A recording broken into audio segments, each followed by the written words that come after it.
datang di podcast 12/2. Pada pertemuan kali ini kita akan membahas bioteknologi, salah satu cabang dari biologi, yaitu bioteknologi dalam pembuatan keju, yaitu dalam kelompok ini keju apa?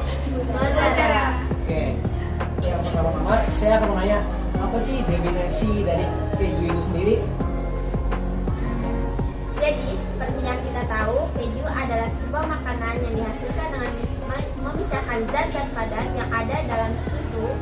Cara memisahkan zat-zat itu yaitu zat-zat padat tersebut melalui proses pengentalan atau bisa disebut dengan cara kimia atau kalimat kimianya yaitu koagulasi.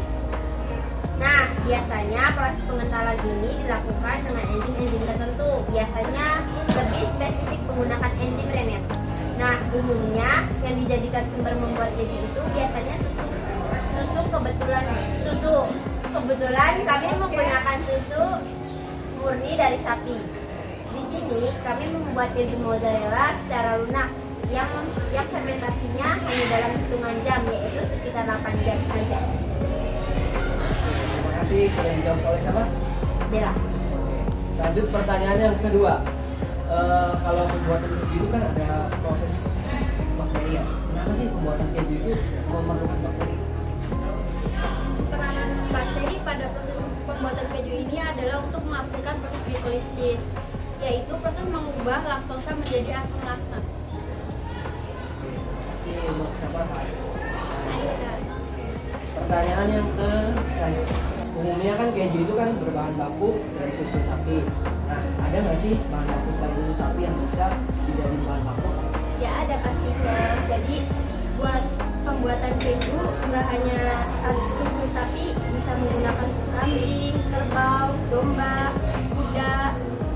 Nah, biasanya hewan-hewan tersebut digunakan pada beberapa keju lokal atau keju tradisional. Pas kalian buat itu pakainya keju apa? Kalau kita sih bikinnya keju mozzarella karena Satu waktunya singkat, terus bahannya juga gampang didapat. Bahan bakunya susunya susu Sapi.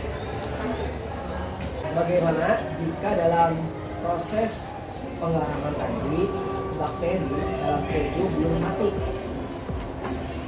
Menurut saya, bakteri di sana pasti mati karena pada saat tahap awal pembuatan keju, susu dipanaskan dan susu yang tinggi untuk mensterilkan dari bakteri, sehingga pada tahap akhir itu, pada proses pengaraman ini akan membunuh bakteri yang lebih sedikit jumlahnya karena mungkin bakteri itu hanya timbul pada proses pengolahan, tapi kemungkinan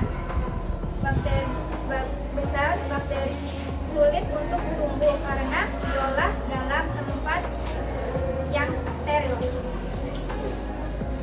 Pertanyaan terakhir, kenapa kalian itu membuatnya keju mozzarella? Kan banyak yang jenis dari keju itu. Karena prosesnya mudah, bahan-bahannya juga mudah didapatkan, ya terjangkau aja.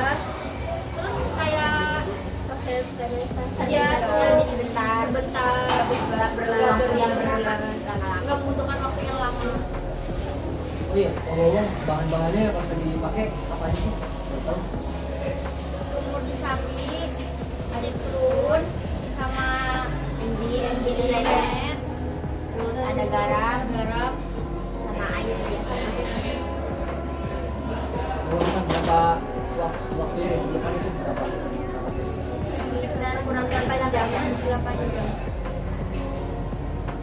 Tadi enzimnya itu di kalian itu dari dapat dari mana? Dari beli atau gimana gitu?